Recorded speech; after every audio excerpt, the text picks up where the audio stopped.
El problema que aborda el Evangelio es más grande que simplemente encontrar paz, ganar confianza, superar el miedo o hallar realización. Si los problemas fueran solo internos, entonces podríamos encontrar una respuesta a través de un científico, un psicólogo, un químico, o quizás incluso un teólogo, o tal vez lo mejor sería un amigo o un cónyuge. Soy Omar Jaramillo y quiero darte la bienvenida al programa Abre la Biblia con el pastor Colin Smith en la voz de Fausto González de Chávez. Y Colin, la realidad es que tenemos problemas en este mundo, pero en última instancia tenemos un problema que es grande, muy grande, y que va más allá de nosotros, de las personas. Así es, el gran problema es que estamos en el equipo contrario al de Dios, y es fácil pasar eso por alto. La vida es difícil, entonces tenemos que lidiar con una cosa y otra, con la familia, el solo hecho de tratar de llegar al fin de mes y todo lo demás. Es fácil pensar que esos son los problemas reales y que eso es todo lo que necesitamos resolver, pero perdemos de vista el gran asunto eterno. ¿Dónde estoy en relación con Dios? ¿Qué significado tendrá con respecto a toda la eternidad? Y la Biblia nos habla sobre eso, lo que significa estar en el equipo contrario de Dios, algo que es desastroso. Y para mucha gente ese es un concepto extraño. ¿Acaso Dios no me ama? ¿Dios no ama a todas las personas? Dios nos ama en que envió a su Hijo para que no perezcamos. Eso es lo que dice Juan 3:16. Eso deja claro que hay un problema, que la perdición está en el horizonte. Y para no perecer, tengo que creer en el Hijo de Dios, lo cual significa que debo entrar en una relación viva y real con Él. Lo que hace la Biblia es llevarnos más allá del nivel de lo que vemos y sentimos en lo inmediato. Y Dios nos está mostrando la realidad de la verdad que necesitamos enfrentar. Y qué maravilloso es que Él hable a esa realidad de nuestro problema con la mejor noticia que una persona podría escuchar. Bueno, naturalmente, esa mejor noticia es el mismo Evangelio.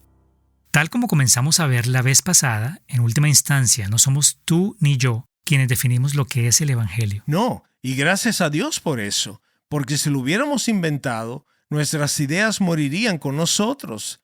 Dios nos ha revelado lo que es el Evangelio, y no se trata solo de nosotros como personas individuales, sino de su obra redentora para todo el mundo. Él va a traer una nueva creación, un nuevo cielo, una nueva tierra, y la manera de ser parte de eso es que tenemos que convertirnos en nuevas criaturas a través de Jesucristo. Muy bien, vamos a ver eso en el libro de Gálatas, capítulo 1. Así que toma tu Biblia y acompáñanos allí mientras continuamos con el mensaje El Evangelio viene de Dios. Con nosotros, el pastor Colin. ¿De dónde vino el Evangelio? Número 1. El Evangelio no vino de Pablo. Esa es una afirmación que vale la pena anotar, porque los debates en torno a esto hoy en día están por todas partes. El Evangelio no vino de Pablo. Lo vemos en el versículo 11. Quiero que sepan, hermanos. Puede sentir la seriedad y el peso en su corazón aquí. Quiero que sepan, hermanos, que el Evangelio que les prediqué no es algo que el hombre haya inventado.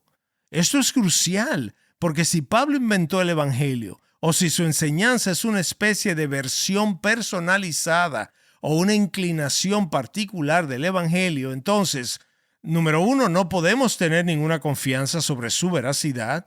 Número 2, no tenemos ninguna obligación en someternos a él.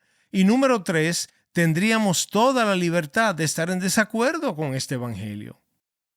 El Evangelio no vino tampoco de la iglesia, en segundo lugar. No vino de Pablo y no vino de la iglesia. Mire el versículo 12.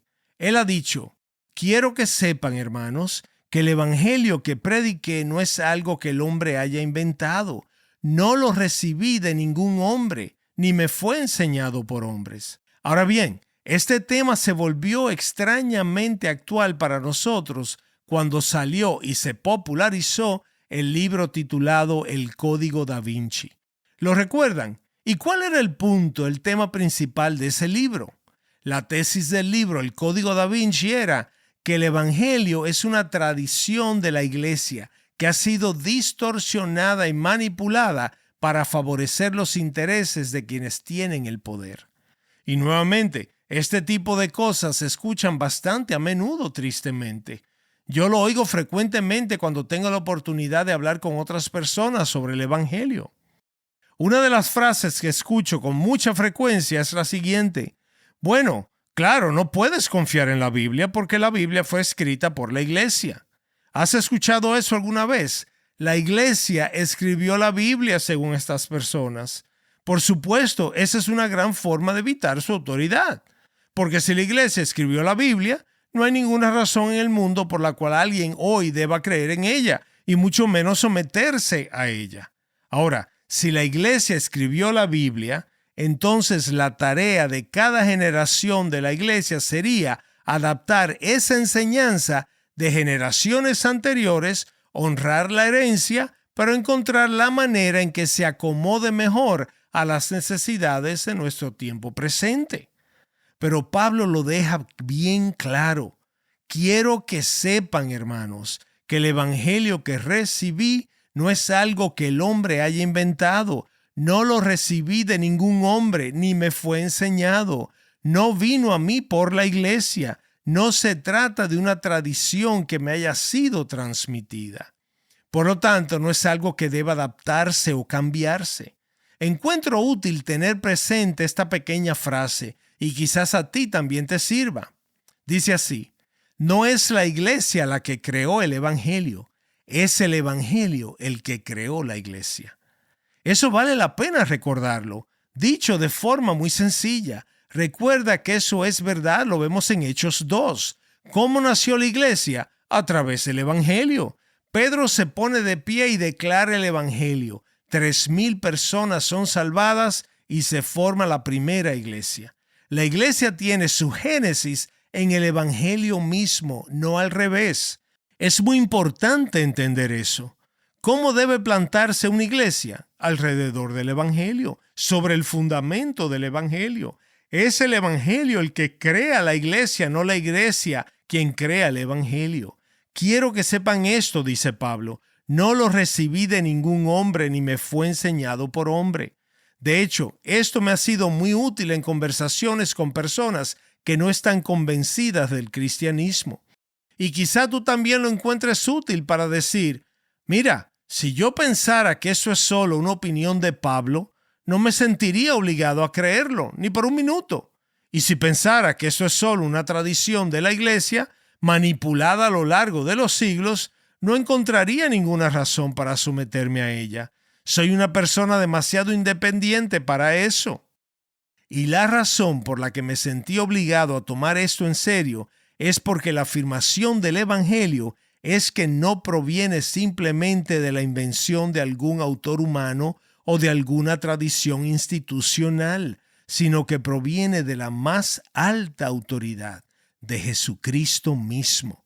Y esa es la razón por la que vale la pena considerarlo seriamente. Porque si es cierto que vino de Cristo mismo, eso lo cambia todo. Ahora, nota que Pablo lo afirma de manera absolutamente clara. Vemos el versículo 12. Quiero que sepan, hermanos, que el evangelio que recibí no es algo que el hombre haya inventado. No lo recibí de ningún hombre ni me fue enseñado, sino que lo recibí por revelación de Jesucristo. En otras palabras, el evangelio vino de la más alta autoridad. El evangelio de Pablo le llegó directamente por revelación de Jesucristo. Los apóstoles no cometieron errores en lo que se le dio a decir por Cristo. No hubo error en la revelación que recibieron y que registraron para nosotros en las Escrituras. Ahora bien, es importante ser claros en este punto. No estamos afirmando que los apóstoles nunca hayan cometido errores o que de alguna manera hayan sido hombres perfectos o que estaban por encima de todo pecado o lucha humana. No hacemos esa afirmación. Los apóstoles mismos no habrían hecho esa afirmación tampoco. De hecho, la semana que viene veremos en Gálatas, en el capítulo 2, un momento muy importante en la historia del Nuevo Testamento, donde Pablo se opone a Pedro cara a cara porque dijo que Pedro era digno de reprensión.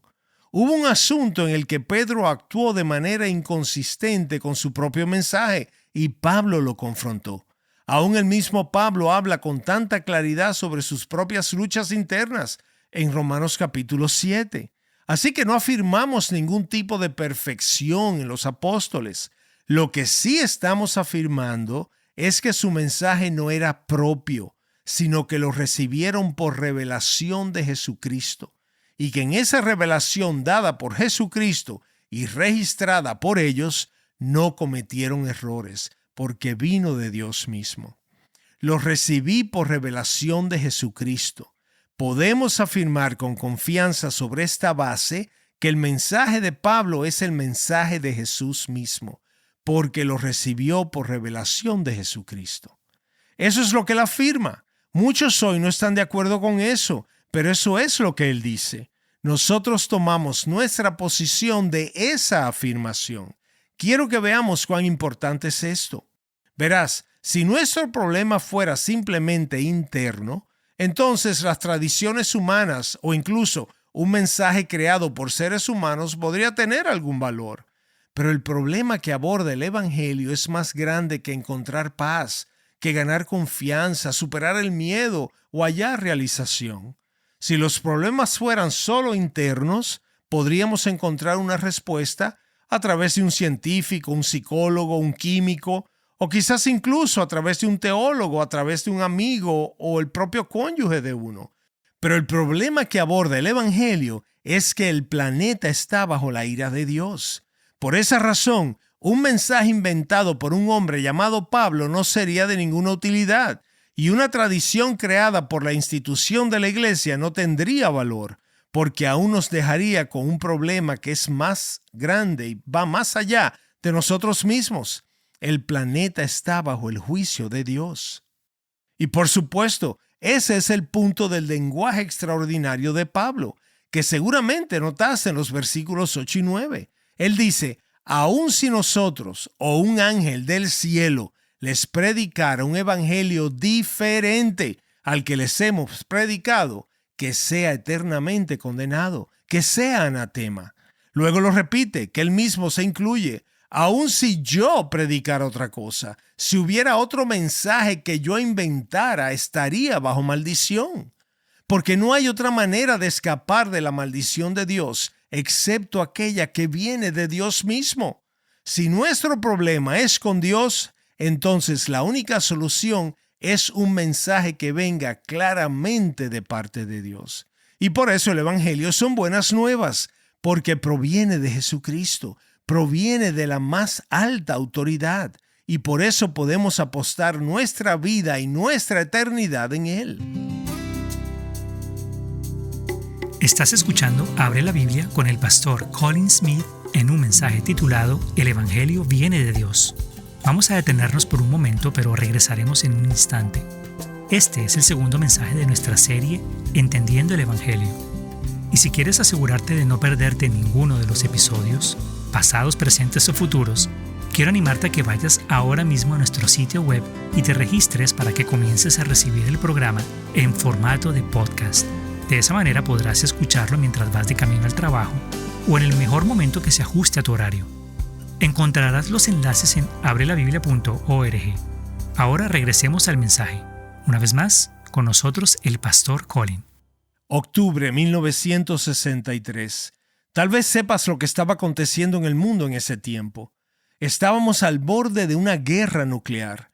La Unión Soviética había introducido misiles nucleares en Cuba.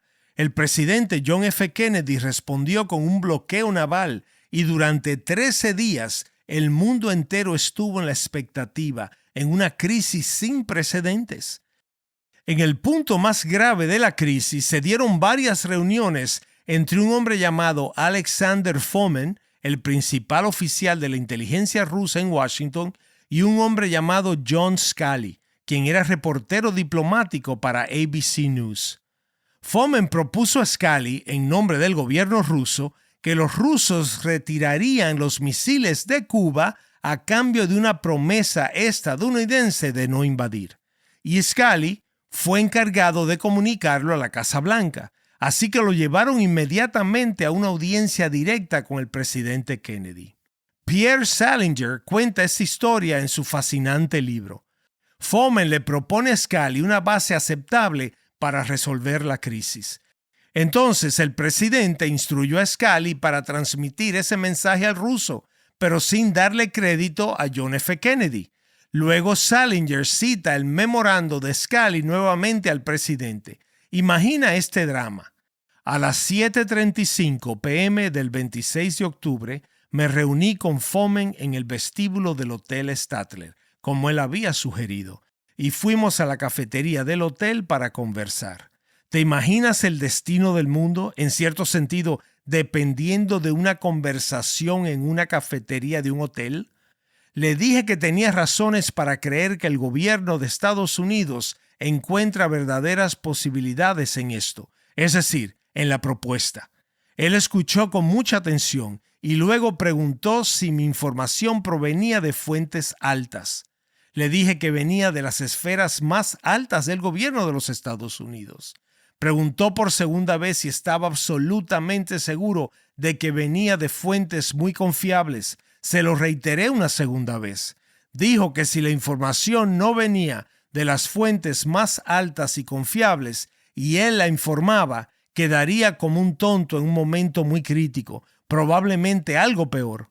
Yo respondí que sería el hombre más irresponsable del mundo si mintiera sobre algo tan importante en un momento tan crítico como este. Ahora bien, el Evangelio trata sobre la paz con Dios, poder para enfrentar la vida y el destino eterno de todos los hombres y mujeres. Tiene que venir de la más alta autoridad y no tendríamos ningún derecho de ofrecer nuestras propias opiniones en temas tan críticos como estos. Eso es lo que está diciendo Pablo. Mira, puedes fundamentar tu vida sobre este evangelio porque no viene de mí, no es una tradición de la iglesia, vino por revelación de Jesucristo mismo. Puedes apostar tu vida a esto. Y esta es la aplicación. Número 1, tenemos la responsabilidad de llevar el evangelio al mundo.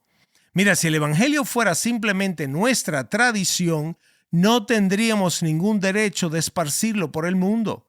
Y sabes, eso es lo que muchos sociólogos y antropólogos han argumentado como una razón contra la misión mundial durante mucho tiempo. Ellos dicen, miren, otras culturas tienen sus propios sistemas, sus propias religiones. ¿Qué derecho tenemos nosotros, los occidentales, de invadirlas? Creo que debemos decir que si el evangelio fuera simplemente una tradición occidental o una invención humana, no tendríamos ningún derecho de llevarlo al mundo entero. Estaríamos obligados a respetar la integridad de otras culturas con sus propias tradiciones y dejarlas en paz. Sería arrogancia hacer otra cosa. Si el evangelio fuera simplemente nuestra tradición, no tendríamos derecho de esparcirlo por el mundo. Pero si es la revelación de Dios, no tenemos derecho a quedárnoslo. Así que la misma base de la misión mundial descansa en esto. No lo inventé, no es una tradición de la iglesia, es por revelación directa de Cristo, es palabra de Dios. Y la segunda aplicación es muy clara. Tenemos la responsabilidad de guardar el evangelio en la iglesia. Observa que Pablo no escribe una epístola a los falsos maestros. Creo que eso habría sido una pérdida de tiempo. No les escribe una carta a los falsos maestros, sino que escribe una carta a las personas en la iglesia, a los cristianos, a la comunidad de creyentes en general. Y él da por sentado que tendremos la capacidad de discernir entre la verdad y el error, y que nosotros, la iglesia, ejerceremos esa responsabilidad. Y sabes, los profesores de teología tienen una gran responsabilidad y también los pastores y ancianos tienen una gran responsabilidad. Pero la preocupación principal de Pablo aquí con la defensa del evangelio está en su llamado a los cristianos, porque la mejor defensa contra el error es una congregación arraigada en la verdad. Entonces, me pregunto si estamos tomando con seriedad esta responsabilidad. Guardar el evangelio en la iglesia y llevar el evangelio al mundo. Ambas cosas se desprenden directamente de nuestras convicciones sobre lo que es el evangelio. Y aquí, finalmente, está la aplicación personal para nosotros. Tal vez alguien que está escuchando este mensaje está algo distante de estas cosas. Todavía no ha llegado a una conclusión definitiva. La aplicación para ti es esta. Tú no puedes ponerte en una relación con Dios por ti mismo. No hay nada que puedas crear, nada que puedas inventar. Ninguna experiencia, disciplina, generosidad, integridad, compasión o buena obra que provenga de ti va a resolver tu problema con Dios. Es inútil. Tú no puedes ponerte en una relación con Dios y la iglesia no puede hacerlo tampoco. La iglesia puede ofrecer amistad, apoyo, ánimo, amor, pero la iglesia no puede ponerte en una relación viva y real con Dios. Tengo un amigo que ya está muy mayor y recientemente me recordó una historia. Él me dijo, crecí en la iglesia, estaba en comités, diezmaba, leía la Biblia, pero no fue sino hasta mis 40 y tantos años que me di cuenta de que no conocía a Dios. Fue una crisis en su matrimonio lo que lo llevó a esa conclusión. Un hombre de iglesia toda su vida, generoso, amable, bueno, comprometido. La iglesia no puede ponerte en una relación con el Dios vivo. Jesucristo sí puede ponerte en una relación viva con Dios. Y fue por esta razón que Él vino al mundo, entregó su vida por ti y puede vivir su vida en ti. Si hoy has llegado al punto en el que dices, ahora lo veo, nada de lo que he hecho me ha puesto en una relación con Dios y nada de lo que la iglesia pueda hacer me pondrá en una relación con Dios. Tal vez llegues hoy al punto de decir, pero creo que Jesucristo sí puede ponerme en una relación con Dios. Entonces habrás llegado justo al umbral del camino de la salvación. Oremos, Padre, vemos y sentimos nuestra necesidad de claridad, convicción y la clase correcta de confianza, porque es la confianza en ti lo que está en el centro del Evangelio, de nuestras vidas y de nuestro destino eterno. Gracias porque no dependemos de los debates distorsionados de una institución. Gracias porque podemos descansar con confianza nuestra vida, nuestras luchas y nuestra eternidad en el Señor Jesucristo, quien se entregó por nuestros pecados para rescatarnos de este mundo malo. Haznos crecer en confianza en Él y solo en Él. Todo esto lo pedimos en el nombre de Jesús. Amén. Hoy hemos recibido un gran recordatorio de parte del pastor Colin, y es que no podemos ponernos por nosotros mismos en una relación viva con Dios. La iglesia tampoco puede hacerlo. Solo Jesucristo puede llevarnos a esa relación viva con Dios. Y al recordar esta verdad, espero que estés gozándote en esa relación si conoces de manera personal a Jesucristo. Si no lo conoces, pero estás interesado en saber más sobre lo que significa conocer a Dios a través de su Hijo Jesucristo, o en lo que significa de manera general en ser cristiano, quiero animarte a que te pongas en contacto con nosotros aquí en Abre la Biblia. Visita abrelabiblia.org/contáctanos para que puedas enviarnos un mensaje. Gracias por escucharnos hoy y espero que nos acompañes la próxima vez. Abre la Biblia es un programa de difusión de Open the Bible y es posible gracias a oyentes como tú.